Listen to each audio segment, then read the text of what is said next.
Shalom Elohimers, tayangan ini hanya berisi khotbah pada ibadah raya.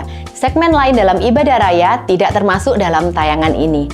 Kami mengajak Bapak Ibu Saudara untuk hadir secara onsite di ibadah raya 1 pukul 6 pagi dan ibadah raya 2 pukul 4 sore di Main Hall GPDI Elohim Sidoarjo.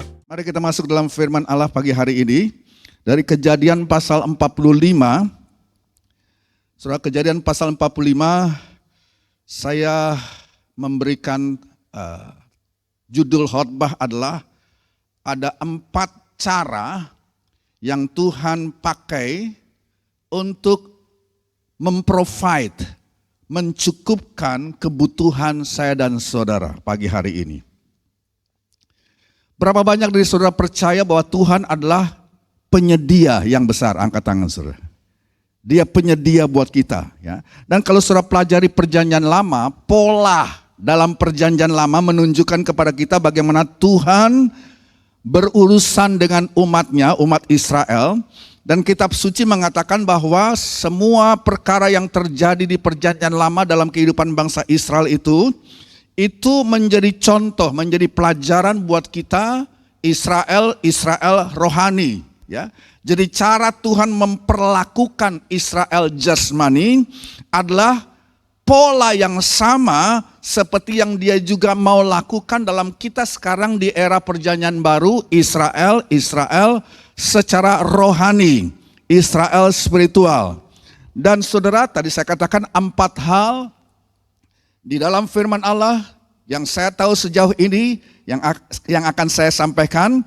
Bagaimana Tuhan mencukupkan kebutuhan kita umat Tuhan. Yang pertama, cara yang pertama adalah Tuhan akan mencukupkan kebutuhan saudara melalui tangan manusia. Sekali lagi, Tuhan mencukupkan kebutuhan saya dan saudara melalui, kalau saudara senang mencatat, tangan manusia. Ya. Nah, untuk itu kita lihat dalam kitab Kejadian, ya, tadi kita sudah saya sudah sebutkan Kejadian 45 ayat 7 dan 8.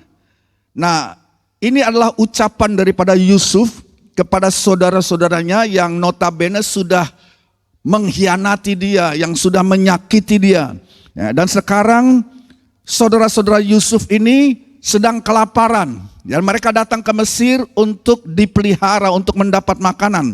Yusuf sementara itu sudah jadi orang kedua, ya, raja muda di Mesir. Yusuf adalah, boleh saya katakan, perdana menteri Mesir. Dan pada tangannya itu Firaun Mesir mempercayakan kunci untuk persediaan gandum pada masa kelaparan. Jadi sudah 7 tahun kelaparan yang melanda bumi pada saat itu. Di Mesir nggak ada kelaparan. Kenapa? Yusuf dengan hikmat Allah sudah memberikan jalan keluar, saudara. Dan gudang-gudang Mesir yang penuh dengan gandum-gandum itu kuncinya diserahkan kepada Yusuf. Yusuf menyimpan di dalam lumbung-lumbungnya. Tatkala semua orang kehabisan gandum, Yusuf punya kunci kepada kelimpahan. Begitu saudara, kita lihat. Nah, sekarang saudara-saudaranya yang notabene telah begitu jahat sama dia datang, tapi mereka tidak mengenal Yusuf. Cuma kalau kita lihat ya, Kejadian 45 ayat 7, ini kesimpulannya. Yusuf bilang begini, Allah telah menyuruh aku, ya, aku ini Yusuf, mendahului kamu untuk menjamin kelanjutan keturunanmu di bumi ini, dan untuk garis bawahi memelihara hidupmu, sehingga sebagian besar daripadamu tertolong. Ayat 8, jadi bukanlah kamu yang menyuruh aku ke sini, tetapi Allah. Dialah yang telah menempatkan aku sebagai bapak bagi Firaun dan tuan atas seluruh istananya dan sebagai kuasa atas seluruh tanah Mesir. Jadi apa yang si Yusuf katakan kepada saudara-saudaranya, Tuhan sudah memimpin aku begitu rupa dan sekarang aku diberkati Tuhan. Tuhan memberikan hikmat kepadaku sehingga aku menjadi orang kepercayaan Firaun. Aku menjadi orang kedua sekarang di Mesir. Dan Firaun mempercayakan soal ekonomi dan soal bulog ya, kepada tanganku. Di seluruh dunia sudah kelaparan dan engkau datang untuk membeli gandum. Aku punya penyediaannya, gitu kata Yusuf. Jadi saudara, cara pertama Tuhan mencukupkan kebutuhan umatnya adalah melalui tangan manusia. Cuma begini saudara, kita seringkali memilih-milih begitu, kira-kira siapa yang Tuhan akan pakai untuk mencukupkan kebutuhan kita. Kita punya standarisasi, nah orang yang kayak begini ya yang saya harapkan akan Tuhan pakai untuk mencukupkan kebutuhan saya dan kebutuhan kita umat Tuhan. Ya, saudara, seringkali saudara kita mengharapkan adalah orang-orang tertentu dalam benak kita yang akan Tuhan pakai memberikan peluang bisnis barangkali dalam hidup saya dan saudara. Cuma saya mau bilang begini, jangan batasi Tuhan dengan pikiran saudara tentang siapa orangnya yang Tuhan layak pakai saudara begitu rupa untuk memelihara saudara, untuk barangkali memberikan peluang bisnis atas kehidupan saudara. Tuhan, mau saya katakan begini, Tuhan dapat memakai orang yang tidak terduga untuk memberkati saudara. Ya. Kalau kita lihat di sini, Tuhan memakai Firaun ya. Biar bagaimana saudara, Yusuf ada di bawah Firaun. Firaun yang pegang semuanya, Yusuf jadi orang kedua dan Firaun memberikan kunci lumbung itu ke dalam tangan Yusuf. Jadi Tuhan memakai Firaun untuk mencukupkan kebutuhan umatnya, yaitu 70 anak-anak. Ya bilang saja ya bangsa Israel tuh, bakal bangsa Israel tuh berkumpul dari 12 anak Yakub kemudian berkembang menjadi 70. Jadi bilang saja 12 keluarga anak-anak Yakub, bapak dan ibunya dalam keadaan kekurangan itu berkembang menjadi 70 orang. Mereka dipelihara melalui tangan siapa? Firaun. Saudara tahu siapa Firaun? Firaun itu penyembah berhala. Ya, saya nggak tahu, dalam tanah Mesir itu ada ratusan barangkali dewa dewi Mesir yang disembah oleh orang-orang Mesir, termasuk Firaun. Dia itu penyembah berhala. Namun kenapa Tuhan memakai Firaun untuk mencukupkan bangsa Ibrani ini?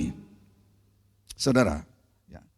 Jadi kita melihat saudara tidak bisa membatasi Tuhan. Coba dalam Lukas pasal 6 ayat 30, Lukas 6 ayat 38, kita baca bareng ya. Sudah ada? Lukas 6:38 tolong ditampilkan dalam hitungan yang ketiga, kita baca bareng. 2, 3.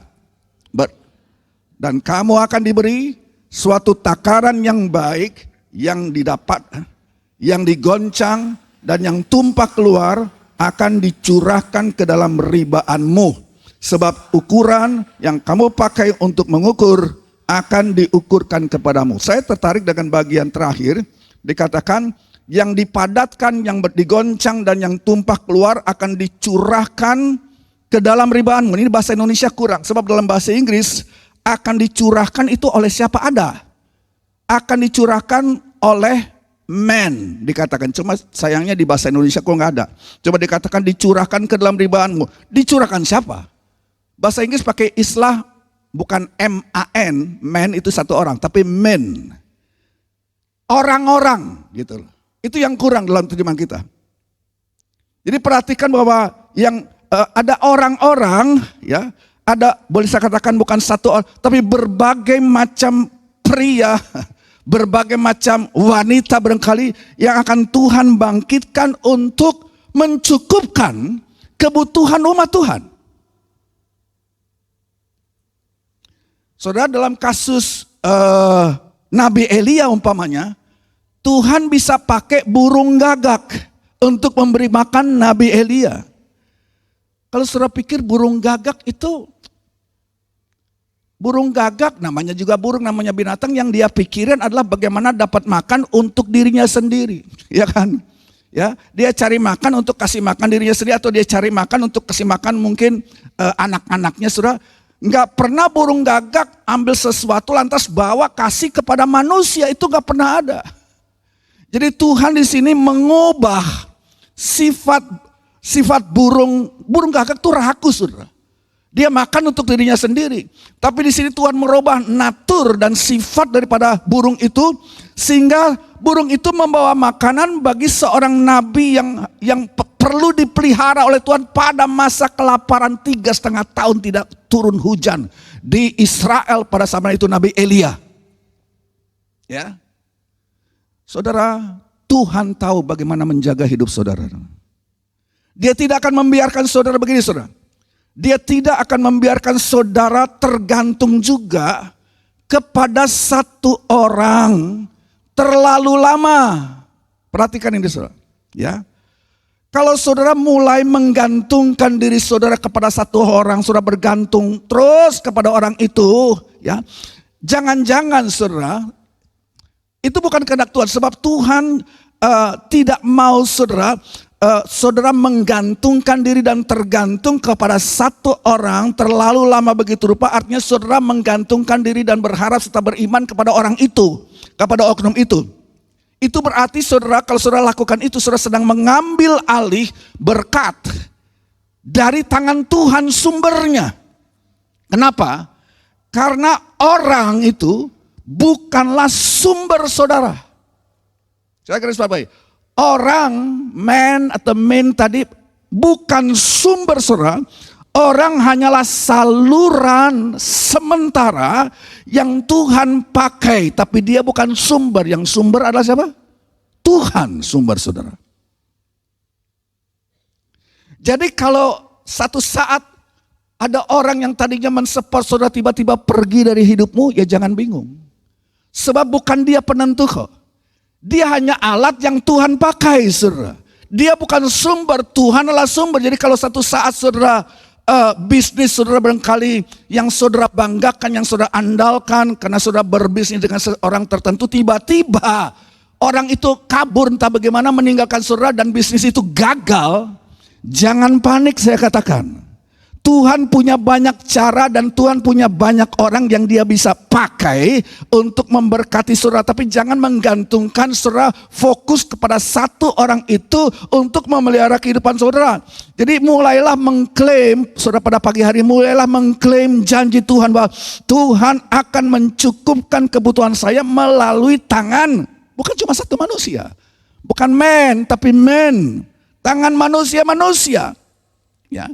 Jadi ketika saudara bangun pagi hari mau pergi bekerja, katakan Tuhan pasti Engkau akan memberkati saya pagi hari ini. Tuhan buka koneksi, Tuhan buka jalan, Tuhan membuka koneksi dan hubungan-hubungan yang tepat, ya, sehingga orang-orang akan memberikan atau akan membawakan berkat itu ke haribaanku, ke pangkuan saya. Itu ayat Alkitab katakan. Yang kita baca tadi dalam Injil Lukas. Jadi itu cara pertama saudara, melalui orang. Ya. Cara yang kedua adalah Tuhan mencukupkan kebutuhan saya dan saudara adalah melalui tangan Tuhan sendiri. Tadi melalui tangan manusia yang Tuhan pakai, tapi sekarang melalui tangan Tuhan sendiri. Saudara, kalau kita lihat di Alkitab, dalam kehidupan keluarga Yakub, Yusuf dan saudara-saudaranya, kurang lebih sejak Yakub pergi ke Mesir bersama dengan anak-anaknya dan dipelihara saudara oleh si Yusuf ini yang mendapat mandat kunci lumbung-lumbung itu diberikan oleh seorang Firaun yang berbaik hati pada saat itu kepada bangsa Ibrani. Itu saya nggak tahu berapa lama saudara. Sejak Yakub dipelihara turun dari Kanaan pergi ke Mesir, saya hitung-hitung mungkin jangan-jangan ada 100 sampai 140 tahun keluarga Yakub dipelihara oleh Firaun Mesir. Tapi setelah itu apa yang terjadi? Firaunnya mati. Dan kemudian kepemimpinan Mesir diganti oleh seorang Firaun yang katanya tidak mengenal Yusuf. Nah, gimana saudara? Setelah 1 abad lebih, Firaun memelihara Yusuf dan umat Tuhan dan keluarga Yakub itu. Tapi kemudian Firaunnya meninggal. Saya nggak tahu, mungkin waktu meninggal keluarga Yakub itu jadi panik. Waduh, gimana ini? Ya, pimpinan kita sudah mati, jadi sekarang kita tidak punya akses kepada kerajaan. Kita tidak punya akses lagi kepada gudang-gudang Mesir. Ya, jadi perkembangannya, situasinya sudah berubah. Gimana ini? Keluarga Yakub panik. Yusuf juga sudah mati. Firaun yang dulu yang baik, yang sudah kenal Yusuf, yang Yusuf berjasa menciptakan satu sistem ekonomi yang memelihara logistik Mesir begitu. Firaunnya juga sudah mati. Sekarang timbul Firaun yang lain. Ya. Tapi sekali lagi saudara, hal ini mengajarkan kepada saya dan saudara umat Tuhan adalah saudara bahwa manusia jangan saudara jadikan sandaran. Manusia bukanlah sumber utamamu. Tuhan sumber utama kita. Dalam Injil Yohanes, saudara boleh baca sendiri saudara. Ada ayat mengatakan Injil Yohanes, tanpa aku, kamu itu tidak bisa berbuat apa-apa. Kalau bukan aku yang menggerakkan, jadi manusia Tuhan dapat pakai untuk memberikan pertolongan kepada saudara. Tetapi kalau itu manusia lantas berhenti, saudara, pada akhirnya kita harus kembali berharap kepada Tuhan lagi sebab dialah sumber kita. Maka yang kedua, ya, tanpa aku tidak bisa kamu berbuat apa-apa. Jadi saudara, kita harus mau gak mau bergantung kepada Tuhan. Inilah saatnya saudara kembali berlutut. Menyadari bahwa tangan manusia itu cuma alat saja. Tapi Tuhan adalah yang berada di baliknya. Dan Tuhanlah sumbernya saudara. Tangan Tuhan, dari tangan Tuhan ke tangan mereka. Kemudian baru ke tangan saya saudara. Dan saya kembalikan itu kepada Tuhan. Saya kembali memandang kepada Tuhan. Jadi saudara, kadang-kadang semua boleh berjalan dengan baik. Semuanya pada satu saat boleh mengalir sampai lancar. Mungkin yang dialami oleh keluarga Yakub cukup lama, 1 abad lebih, 140 tahun. Sampai jangan-jangan begini, karena sudah enak, ya, sudah default. Ini pemeliharaan Tuhan, dia pakai selalu orang ini, ya. Jadi saudara, lama-lama karena sudah keenak, kita jadi lupa berdoa kan? Kita jadi lupa, kita mulai alihkan pandangan kita dari Tuhan kepada orang ini. Ya saudara, tatkala semuanya berjalan baik, semuanya mengalir dengan lancar, sampai kadang-kadang kita merasa, udahlah kita gak perlu berdoa, sudah mekanismenya sudah kayak begini, sudah diatur. Makanya saudara, ketika aliran itu lantas berhenti, ketika Firaun yang baik itu mati, ketika sumber-sumber itu mulai mengering dalam hidup saudara, what next? Bagaimana saudara? Saudara, kalau begitu, karena kita tahu itu sumber bukan sumber, ya, dia cuma alat sementara. Kita harus kembali kepada sumber yang sejati, itulah Tuhan kita. Kita harus belajar seperti itu Bapak Ibu, bahwa manusia bukan sumber kita. Kita tahu bahwa dialah yang memiliki langit dan bumi saudara. Dialah sumber saya dan saudara, dialah Yehova Yireh kita.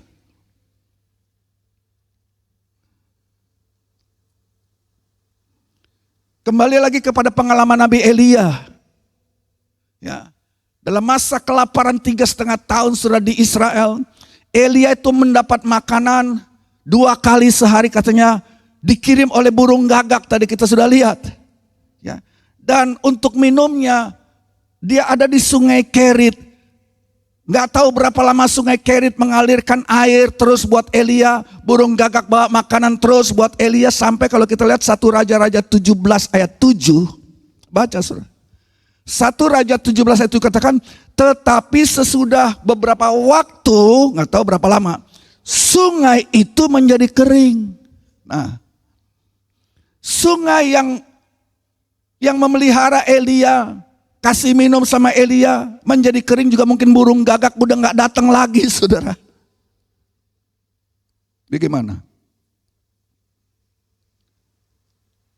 Saya mau tanya kepada saudara, apa yang saudara lakukan kalau sumber-sumber yang saudara harapkan mulai kering? Apa yang saudara akan lakukan ketika sumber keuangan saudara, sumber bisnismu, Tuhan izinkan mengering, entek. Saudara, kita lihat di sini Elia harus kembali kepada Tuhan. Sebab Tuhan adalah sumber buat kita umatnya. Yang percaya katakan amin. Yang percaya katakan amin. Nah, kalau Sungai Kerit sudah berhenti, sudah mengering, terdampak kepada panas, nggak ada hujan, 3,5 tahun. Sumber-sumber mulai mengering. Lantas apa kata Tuhan? Tuhan kemudian berbicara kepada Nabi Elia bilang begini. Elia, sekarang aku mau kamu pergi kepada seorang janda. Tinggal di situ. Nah saudara, boro-boro ini bukan janda kaya. Bukan janda yang kematian suami yang kaya mewarisi triliunan rupiah. Ini janda, saudara tahu nggak? Ini janda sangat miskin sehingga dia cuma ngumpulin kayu, saudara begitu rupa, dan bakar makanan untuk dirinya dan anaknya. Habis itu dia mati, udah nggak punya apa-apa lagi. Cuma tinggal 1 kali makan habis. Kadang-kadang kita bingung loh. Tuhan, engkau menyuruh aku pergi ke seorang janda, nggak ada cara yang lain Tuhan. Memang kadang-kadang Tuhan punya cara itu, saudara bikin bingung kita. Jalan-jalan Tuhan, saudara, memelihara umatnya itu seperti langit dan bumi, saudara. Ya, ini bukan janda kaya, dia ini hanya janda yang punya kesempatan 1 kali makan, habis itu ini makanan terakhir dia. Secara manusia bagaimana kita mau dipelihara oleh seorang yang sendiri sedang kekurangan? Yang makanannya tinggal, kan kebacut, saudara. Gak tega juga kita. Tapi Tuhan punya cara seperti itu. Katakan kepada janda itu, Elia, beri kepada aku. Sebelum engkau siapkan untuk dirimu dan untuk anakmu, beri kepada aku dulu. Ini sudah merupakan prinsip yang kita belajar, saudara, dalam Alkitab. Berilah, ya, ini prinsip Alkitab. Ini bukan prinsip dunia, prinsip dunia. Tariklah, kumpulkanlah sebanyak-banyak supaya engkau kaya. Tetapi pemeliharaan Tuhan, kalau kita lihat lain lagi, berilah maka kepadamu akan diberi. Ya. Tapi kalau si janda ini nggak percaya, dia lebih percaya, aduh dia aku aja tinggal 1 begini, ini kurang ajar pendeta ini kok malah minta kepada aku, lu nggak tahu saya lagi kekurangan pas-pasan kayak begini. Ya. Kalau si janda ini memakan makanan terakhir miliknya, saya mau mengatakan 3,5 tahun mujizat dia tidak alami. Siapa yang kita tahu seperti itu? Karena janda itu percaya dan mengutamakan dan mendengarkan dan taat kepada firman Allah. Dia mengalami mujizat, saudara. 3,5 tahun dia bersama dengan anaknya mengalami mujizat yang belum pernah dia alami sebelumnya. Ini jelas campur tangan Tuhan, di mana sumber-sumber yang dia punya, yang dia miliki itu gak habis-habis, gak tahu bagaimana bisa begitu. Itu mujizat, itu campur tangan Allah, tapi harus lewat satu cara kerja Allah yang seperti itu, saudara. Berilah maka kepadamu akan diberi. Maksud saya begini, saudara, setan, iblis kepingin saudara percaya bahwa memberi itu gak penting. Memberi itu bikin kaya pendeta. Ya. Memberi itu gak penting. Iblis kepingin menancapkan saudara hitung-hitungan dalam diri saudara begitu Pak. Karena saudara, iblis tahu satu saja pemberian dari si janda itu justru merupakan cara Allah menyelamatkan hidup janda itu selama 3,5 tahun masa kelaparan, masa kekurangan, masa kekeringan. Jadi mujizat ini supranatural. Saudara percaya bahwa Allah masih bisa berbuat sesuatu yang supranatural, saudara? Siapa pernah mengalami pengalaman bagaimana Tuhan pelihara, saudara? Supranatural. Pasti ada, saudara.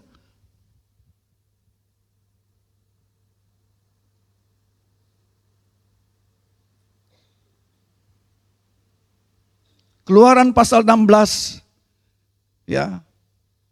Keluaran 16 ayat 14 sampai 16. Kita baca. Keluaran 16 ayat 14 sampai 16. Ketika embun itu telah menguap, tampaklah maka pada permukaan padang gurun sesuatu yang halus, sesuatu yang seperti sisik, halus seperti embun beku di bumi. Ayat 15, ketika orang Israel melihatnya, berkatalah mereka seorang kepada yang lain, apakah ini? Garis bawah itu, apakah ini? So, mereka tidak tahu apa itu. Ya. Tetapi Musa berkata kepada mereka, inilah roti yang diberikan Tuhan kepadamu menjadi apa? Makananmu, menjadi pemeliharaanmu yang akan menyambung hidupmu. Tetapi apa yang merupakan pemeliharaan Tuhan secara mujizat itu mana jatuh dari langit? Enggak dikenal oleh si Israel. Apa itu? Apa itu? Musa yang tahu ini pemeliharaan Tuhan dalam hidupmu. Jadi ayat 16 kalau kita lihat, beginilah perintah Tuhan, pungutlah itu. Tiap-tiap orang menurut keperluannya. Masing-masing kamu boleh mengambil untuk seisi kemahnya, segomer seorang menurut jumlah jiwa. Saudara, kalau kita lihat tadi ayat 15, saudara, terkadang memang kita manusia ini sulit untuk mengenali berkat yang Tuhan mau bawa. Itu mana jelas adalah pemeliharaan Tuhan. Musa yang tahu, orang Israel apaan tuh, dia nggak tahu. Mereka tidak mengerti. Memang kita sulit untuk mengenali berkat yang Tuhan bawa kepada saudara.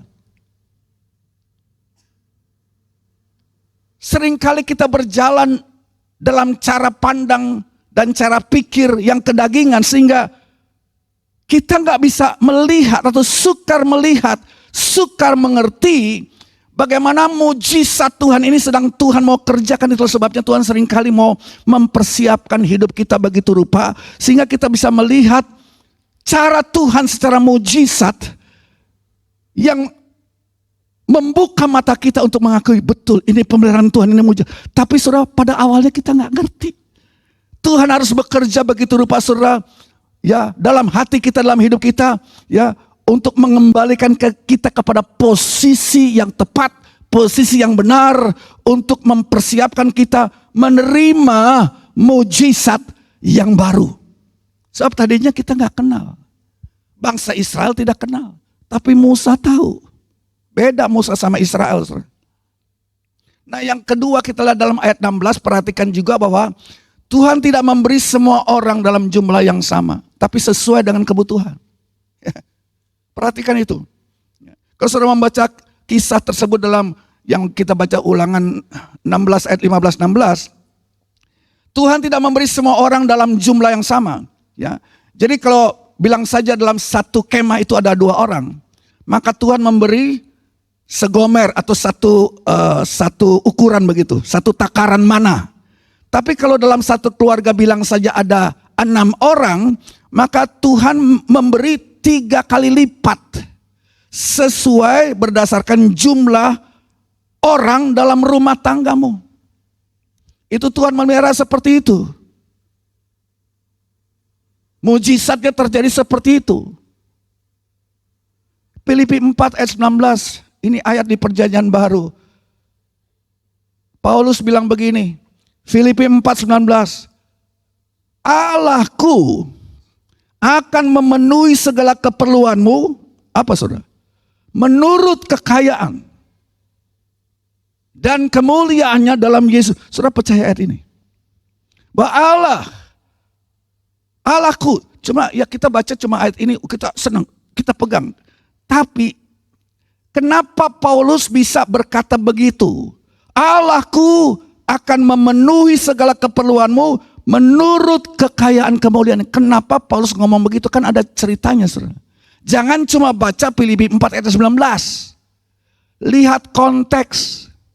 Kenapa ayat ini timbul? Baca ayat-ayat sebelumnya. Coba kita mundur ke ayat 15-16, ini konteksnya. Saudara. Untuk mengerti janji Tuhan di ayat 19. Allahku akan memenuhi segala keperluanmu menurut kekayaan kemuliaan dalam Kristus. Kok bisa begitu? Ya baca ayat-ayat sebelumnya, ada sejarahnya. Ayo kita baca ayat 15-16. Ya.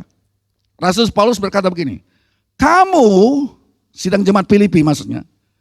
Kamu sendiri tahu, hai orang-orang Filipi, pada waktu aku, Paulus, baru mulai mengabarkan Injil ketika aku berangkat dari Makedonia, tidak ada satu jemaat pun, ya, jadi jemaat-jemaat yang lain itu, yang mengadakan perhitungan hutang piutang, atau dalam bahasa Inggris, tidak ada satu jemaat pun yang mengadakan memberi dan menerima. Enggak ada. Cuma kamu, kata Paulus.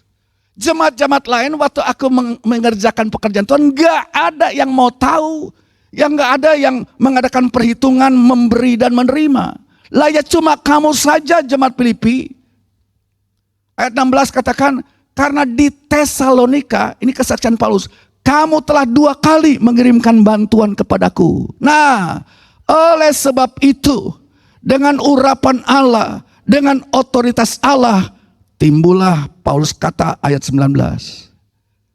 Saya dapat mengatakan dengan kuasa Tuhan, dia bilang muncullah ayat ini, Allahku akan memenuhi segala keperluanmu menurut kekayaan dan kemuliaannya dalam Kristus Yesus.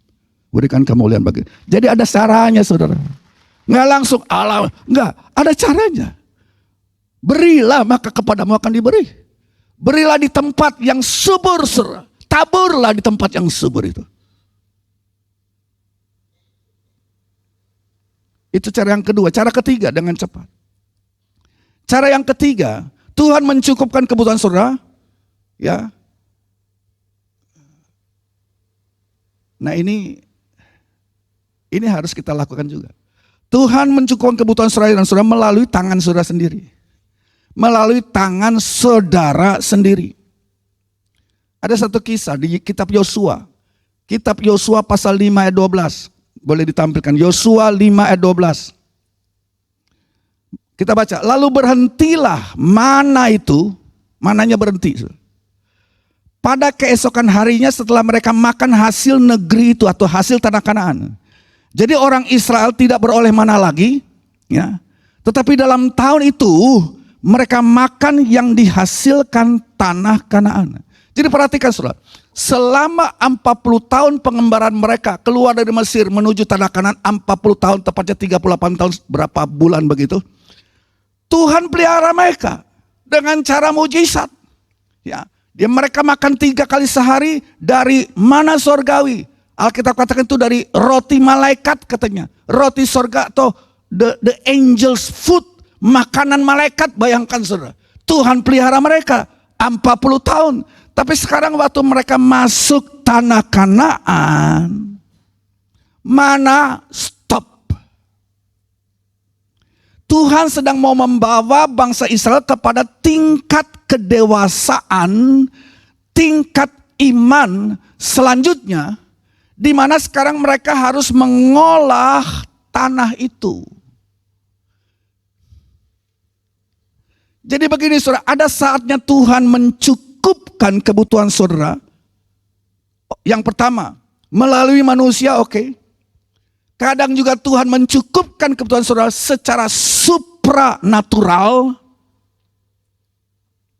So, waktu kita angkat tangan, kita nggak bisa bikin apa-apa. Tuhan turun tangan secara supranatural, saya percaya itu. Ya.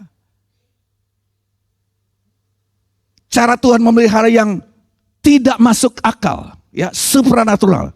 Tapi kemudian saudara, Tuhan berkata bahwa ada musim-musim juga dalam kehidupan saya dan saudara, di mana saudara kita harus memakai tangan kita untuk mengelola tanah Kanaan.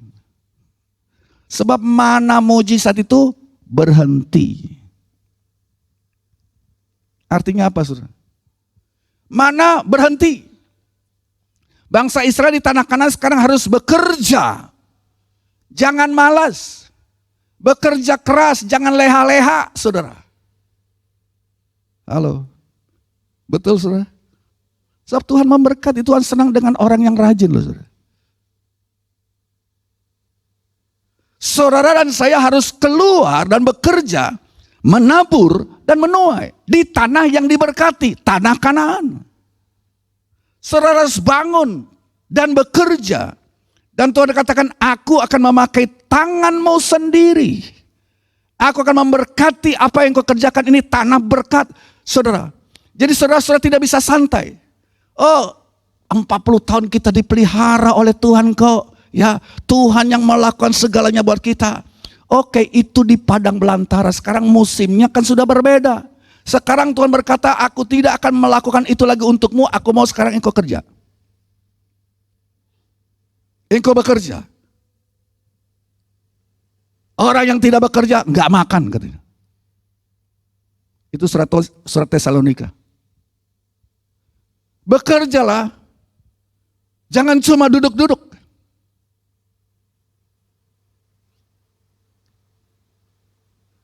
Ya.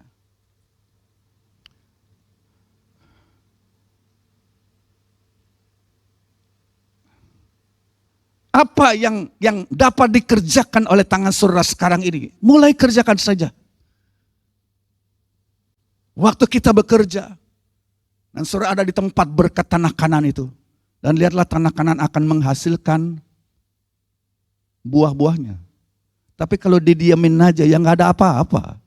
Tuhan tidak memberkati orang yang tidak mau bekerja. Saudara, bagaimana? Tuhan juga memakai cara yang ketiga, yaitu kita harus, tangan kita ini harus rajin. Tangan kita ini harus bekerja. Tuhan gak bisa pakai orang malas. Coba kita baca surah. Ulangan 11 ayat 9 dan 10. Ulangan 11 ayat 9 dan 10.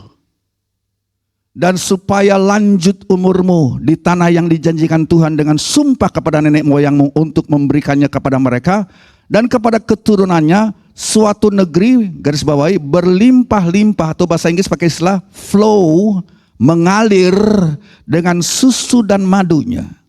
Tanah yang diberkati. Ayat 10.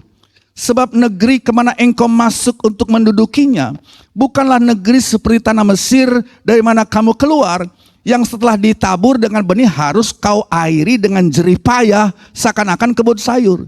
Jadi saudara tahu nggak sistem pengairan yang ditugaskan untuk mengairi tanam-tanaman, sayur-sayuran apapun di Mesir itu yang dipekerjakan untuk orang Israel lakukan adalah dengan pompa, saudara. Ya, pompa, nggak tahu zaman itu katanya kamu itu menabur benih di Mesir ya, yang kamu airi dengan jerih payah. Jadi saudara, para ahli mengatakan itu dipompa, itu air dipompa dengan pakai kaki. Nggak tahu, ada satu sistem yang mereka buat, ya ada pipa yang masuk ke sungai Nil, lantas dipompa. Ya, ada air sedikit masuk untuk menumbuhkan benih di tanah Mesir. Tetapi sekarang ini tanah yang aku berikan kepadamu bukan pakai pompa lagi. Sebab ini tanahlah tanah yang aku berkati. Yang dikatakan flowing, berlimpah, flow, mengalir dengan susu dan madunya. Dari pakai pompa setengah mati, Tuhan mau memberkati saudara di tempat yang penuh berkat tanah kanan itu, di mana ada aliran, bukan pompa, ada aliran, tapi saudara harus menabur dan menuai. Itu tanah berkat kalau saudara percaya. Kalau saudara pernah gereja ini adalah tanah yang subur, tabur saudara.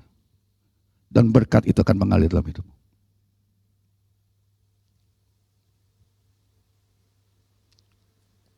Jadi Tuhan bilang, aku mencukupi engkau melalui tangan manusia, itu yang pertama. Aku memelihara engkau mencukupi melalui tangan Tuhan secara supernatural, oke. Tapi aku juga mencukupi engkau melalui tanganmu sendiri yang bekerja di tempat yang aku berkati. Bukan lagi seperti cara Mesir yang harus pompa-pompa, tapi ini tempat yang mengalir. Tapi aku mau tanganmu mulai menabur, aku akan berikan benih kepadamu. Dan kamu harus tabur dan cangkul itu, gali itu, airi itu. Ya, dan aku akan memberkati engkau, ini tanah yang berkelimpahan, saudara. Yang terakhir pagi hari ini, yang keempat. Nah ini rada aneh, saudara. Yang keempat. Tuhan mencukupi saudara melalui tangan musuh. Oh, tangan musuhmu, bilang melalui tangan musuhmu, bilang kiri kanan. Tangan musuh, nggak salah om. 12 pengintai. 12 pengintai, kita ingat masuk ada 12 pengintai yang diutus oleh Musa. Diutus untuk memata-matai tanah Kanaan. Ya, itu tanah Kanaan kayak apa? Ya. 10 dari 12, 10 pulang bawa berita bagus dan juga berita buruk. 10 orang itu berkata, wow, luar biasa. Buah tanah itu sangat banyak, itu tanah betul-betul diberkati. Tanah yang berlimpah dengan susu dan madunya. Cuma ada tambahannya. Tapi, ada tapinya saudara. Itu tanah penuh raksasa. Dan kami seperti belalang di hadapan mereka. Itu memang kami akui tanah bagus. Tanah yang diberkati, tapi itu tanah kok banyak raksasanya dan kami bukan tandingan mereka. Kami ini belalang di hadapan mereka. Jadi mayoritas dari 12 pengintai 10, itu berapa persen? Mengatakan, oke itu tanah diberkati, tapi nggak mungkin lah. Kita nggak mungkin mempusake dan masuk ke sana. Tantangannya gede, banyak raksasa di situ. Tapi saudara baca di Bilangan coba ya, Bilangan pasal 14 ayat 9. Bilangan 14 ayat 9 katakan, Tuhan bilang begini, melalui Yosua dan Kaleb. Hanya jangan memberontak kepada Tuhan. Janganlah takut kepada bangsa negeri itu yang katanya raksasa. Dengarkan kita lihat bagian selanjutnya, sebab mereka akan kita telan habis. Loh, telan habis itu kayak makanan, saudara, padahal musuh. Bisa ditelan habis dalam bahasa Inggris, sebab mereka adalah roti bagi kita. Aneh ya. Ini musuh yang membuat 10 orang itu berkata negatif. Kami belalang, mereka raksasa. Tetapi Yosua dan Kaleb mempunyai pemikiran yang beda. Mereka itu walaupun musuh, tapi itu semacam makanan, roti bagi kita. Siapa mereka yang merupakan roti bagi kita? Itu musuh, saudara. Dengan kata lain, Tuhan berkata, aku memberimu makanan melalui tangan musuhmu. Kamu akan hidup bahkan di tengah-tengah serangan-serangan musuhmu yang tidak senang sama kamu. Saudara percaya gak, saudara? Kamu akan mendapatkan kekuatan justru dari mereka yang membenci dirimu. Mereka justru menjadi motivasi pendorong hidupmu. Dan kamu akan menerima berkat justru dari musuh-musuh ini. Jadi saudara, musuh kita iblis tentunya yang terbesar. Serangan dari iblis adalah tanda saudara adalah target yang bernilai tinggi. Artinya saudara memiliki sesuatu yang layak untuk diserang musuh. Iblis begitu gak senang dengan saudara sampai dia serang saudara. Ya, maksudnya begini saudara. Tingkat serangan musuh itu menunjukkan dua hal. Pertama, musuh menyerang kita, iblis menyerang saudara. Pertama itu menunjukkan betapa pentingnya saudara, betapa berharganya saudara bagi Tuhan sampai musuh itu gak senang buat saudara. Betapa berharganya saudara bagi Tuhan di dalam tugas yang Tuhan mau berikan kepada saudara sampai iblis itu gak senang menarget hidupmu. Itu yang pertama. Saudara penting kepada Tuhan juga, tapi penting kepada iblis dalam sisi yang negatif. Tapi yang kedua adalah saudara, tingkat berkat yang menanti saudara ketika saudara berhasil melewati serangan tersebut. Saudara akan makan dari musuhmu itu. Mereka menjadi roti yang akan memberkati hidup saudara. Jadi saudara, ini luar biasa. Ya, jadi maksud daripada serangan mungkin dari musuh itulah mau menunjukkan bahwa saudara punya nilai. Saudara, gereja Tuhan punya nilai dan ditakuti oleh iblis. Ya, sebab Tuhan punya tugas yang luar biasa bagi saudara. Yang kedua, tingkat berkat yang Tuhan sediakan bagi saudara itu luar biasa.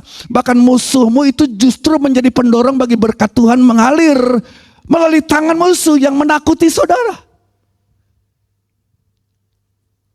Jadi saudara, kalau saudara mau taat, saudara mau setia, saudara mau teguh, saudara tidak goyah, tidak menyerah dan tidak mau berhenti.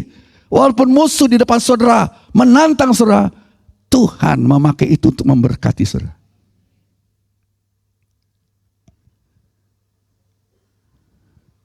Saudara, saya tidak tahu dengan saudara, tapi saya percaya saudara, Tuhan punya sistem. Tuhan bekerja juga ada sistemnya. Dia mencukupi saya dan saudara dengan sistem ilahi, saudara. Kalau kita mau taat kepada firman Tuhan dalam hal ini, Tuhan bilang begini, aku akan mencukupimu melalui tangan manusia. Aku akan mencukupi melalui tanganmu sendiri, melalui usahamu, bahkan musuhmu. bisa aku pakai begitu rupa untuk menjadi pemeliharaan dari Tuhan, menjadi berkat bagimu. Mazmur 23, saudara, bisa baca sendiri, ada ayat yang mengatakan, aku menyediakan makanan di hadapan musuhmu. Wow. Aku menyediakan makanan di hadapan musuhmu. Tangkap itu, saudara. Kita mau punya musuh. Ada orang-orang yang tidak senang, tapi jangan kecil hati. Itu berarti saudara berharga di hadapan Tuhan. Allah punya proyek untuk hidupmu, sebab saudara kok diserang musuh. Jangan takut, jangan kecil hati, dan percaya kalau kita berperang dan mengatasi itu dengan kekuatan Tuhan. Musuh kita kalah, musuh itu jadi makanan kita. Musuh itu jadi berkat buat kita. Saya tidak panjangkan firman Allah, saudara. Mari kita datang kepada Tuhan.